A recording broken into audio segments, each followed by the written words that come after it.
Hi there and welcome back to my YouTube channel. My name is Alison and I am loving it that you are here to watch this video, and hopefully I can share with you or inspire you to think of some Zoom games to play with young children. So I generally work with children between the ages of 5 and 16 years of age, and these games have worked with all of them, so hopefully you will have some success with them too. This is also my third video of Zoom games, and for the moment this will be my last video in this series. So if you've not watched any of the other ones, please do go back and watch them, and hopefully you'll get some ideas from them as well. But if I do come up with some more ideas in the coming weeks and months, then obviously I will make another video, but I'm not guaranteeing it at the moment. So here are my last 5 games, and I might even have a sneaky 6th game if you stay to the very end. Okay, so game number 1, Hangman. You can use the whiteboard facility in Zoom. I'm not sure about Google Classroom because I've never used it, or Teams from Office, but if you've got the whiteboard facility or the ability to share your screen, you can always download a whiteboard on another device and share that on your screen. And we played that as a revision game, so we were teaching throughout the lockdown session, the lockdown period, and I always had questions or phrases or statements or words that were relating to the lesson the day before, and that would be the answers. And we just went around the room asking each child to unmute their microphone and guess a letter, and then if they got it correct we filled in the blank on the page, and if it was incorrect then we started to draw the man hanging from the noose. And then if a child knew it, then they would just wave at the screen when they thought they had guessed it, and they would get a point if they were correct. And so we probably, because of the length of time that we had to play games, we maybe did 2 or 3 depending on how difficult they were and how long the children were taking to try and guess it. As we progressed, so the more we played the game, the harder I made the answers for the children, and we almost made it like a competition as to whether I would win or they would win, and that was good because they liked that competitiveness. Game number 2 is Simon Says. So if you Google Simon Says, you'll be able to print off a list of different actions that you can do for your Simon Says games. There's lots and lots of them out there. When we were doing it, I am short of space, and so the children only ever saw the top half of my shoulders, my hands and my head, and so I had to pick my actions relating to all of this. So there was a few that I couldn't do, but if you're able to make some space and get further back, then obviously you could have hop on one leg and jump up and down. So there's lots more that you can do depending on the space that you have, but I was in a pretty confined space, so it was difficult for us, but it worked. And you could also allocate that maybe to a child to do. They could lead the game. So we did get one of our older kids that was coming to the young children's sessions. We got them to lead the game because they had much more space and they could jump around, and all the kids followed it and they loved it. So it was a good game. My game number 3 is more just for fun. There was no prizes or competitions with this, and it is Truth, Truth, Lie. And some of the younger children took a bit to understand that. They could understand why we're asking them to tell a lie, because obviously we promote that you shouldn't be lying, but they understood that it was for fun once I explained it, and it went down really well. And so they would tell 2 truths and a lie, and then the rest of the group had to try and work out which one they thought was the lie.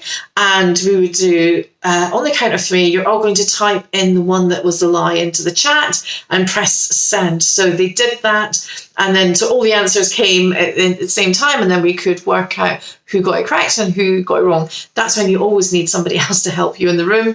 But yeah, it was good to work out who got it correct and who didn't. And then we went around the whole room so that everybody got the opportunity to do that. So you do need to have a good length of time to do that and prepare the children in advance that they're going to be doing it, so that they've actually already thought about it before they get to the session. Game number 4 is Snap. Now, that you're thinking, what? You played a card game? No, we didn't play a card game. What we did was we put up on the shared screen that we wanted them to find 10 items from their house.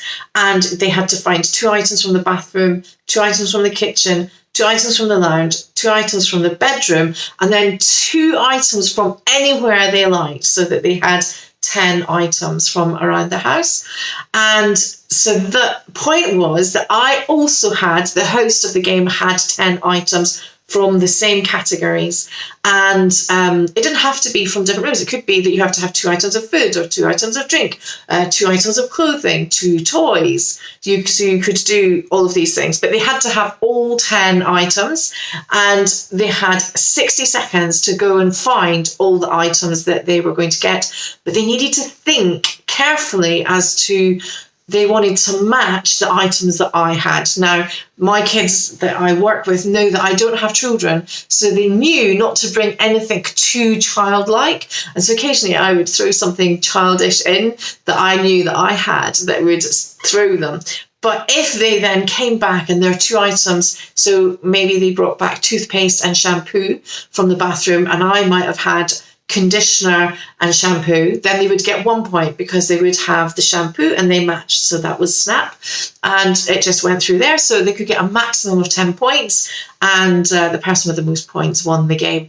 But they loved it, they liked it, and I tried to mix it up so that it wasn't always the same categories, wasn't always the same items I was going for. I think towards the end, some of the older children were a bit clever, and they were bringing back more than 10 items. They were probably bringing back, but it's hard to know how much stuff they've got in front of them because you can't see into their rooms clearly. And so there was a lot of kids always matched everything, but I think they had a big array of items in front of them.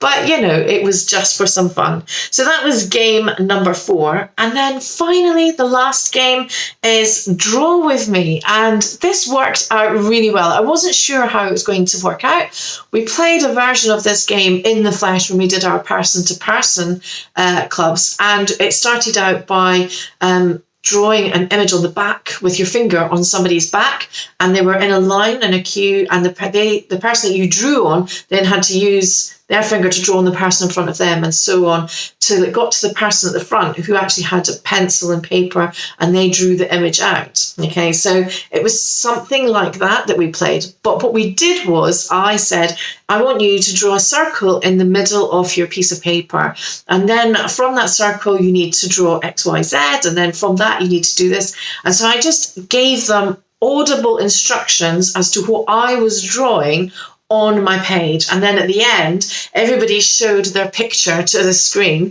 and those who had very similar, there was a few kids had very similar, they listened very carefully to my instructions, and so their pictures were almost identical. Obviously the proportions weren't quite right, but they did a great job with it, so we gave them a point. And then we all had a good laugh at the ones that were just so random and so different to what we had drawn. But it was really good, and it's a good game to play to get them to listen carefully to instructions. So we loved that game. It went down well with the kids. So that is the end of my games. That is 15 games that I have given to play with kids on Zoom. And so if you've stuck this far, I'm really proud of you, and thank you so much. But I'm going to give you a bonus game. So I played this with my older kids. We thought we would try it out with them to see how it went, and it was meh, but you might want to give it a go and try it out. And again, I don't know where we came up with these games, but I played this as a child when I was growing up, and it is called Beetle Drive. But yeah, I've never found anybody else outside of my hometown that has played this game. However, you can, if you Google Beetle Drive templates, you can download and you can see how to play the game. And so basically, if you were in person, each child would have a Beetle Drive you just need a piece of paper, a pencil, and a dice. And you would sit in a small group. You don't want the group to be too big because it takes a long time passing the dice around. So you would probably want to be in a group of maybe 5 or 6 children. And we had a youth meeting for the children that were 11 to 16. And it was a week where there was a lot going on, and only 5 of them turned up, so we decided to give the game a go. We used a virtual dice, so we shared the screen, and we used a dice. We found one on Google, and you pressed a button and it rolled in front of you, and then the number came up. So they could see the dice roll. And how the game works is each part of this beetle, so the insect beetle, has a number attached to it. And you have to get the body to start. And the body is the number 6 on a dice. Then you have to then after that, so long as you can attach the thing that you've got to the body. So there's the body, there's legs. I think there's 4 legs, a head, the antennae bits, and then the eyes. And I think that's 6 items, isn't it? Body, legs, head, eyes, antennae. That's only 5. There must be something else. Anyway, if you Google Beetle Drive, then you'll find the template and you can download that. And it tells you, usually it tells you on the piece of paper what each number represents. But you must get a 6 in order to start drawing your beetle. And you wouldn't be able to put the eyes in if you didn't have the head. Okay, so if you roll the dice and you get a 5 to begin with, then your turn's over and you move on to the next person. And it just goes round and round and round in the circle until somebody has completed their beetle, and then they would shout Beetle Drive. That would be the end of the game or the end of the round. And then generally what would happen is some of the people at the table would move on to another table, so you're then playing with different people, and you're not always playing with the same group of people. But we only played one round. It took us 40 minutes to get through one round of this game. For some reason, this dice just did not want to throw off a 6. And so we had one kid that got a 6 straight away, and then he got nothing but eyes and antennas with no head for about 4 or 5 goes. So even if they'd got the 6, they just seemed to take forever. But I think that is because obviously it's a digital dice. And I mean, maybe you could play the game where every child does have a physical dice, and that their camera is angled so that they roll the dice and it's visible to everybody. I don't know, but it kind of worked, but it didn't. I mean, the kids said that they had fun, but they also said that it would have probably been more fun if they had been playing it in person. And I agree, it probably would have been more fun. But they became very competitive, and it was good. So it worked. So if you've never played Beetle Drive, go have a look, check it out on Google, have a look at it and see how you could incorporate it into one of your sessions with your kids. But do it in a small group. So maybe in your youth group, if you have breakout rooms, it's the kind of thing that you might want to do in a breakout room where they're in much smaller groups than in the big main meeting. So that's all that I've got. I really appreciate that you have stuck it through to the end, and I thank you so much for watching this video. If you have not already done so, I would be grateful if you could like this video, subscribe to my channel, and give me a thumbs up. I said that, like the video, give me a thumbs up.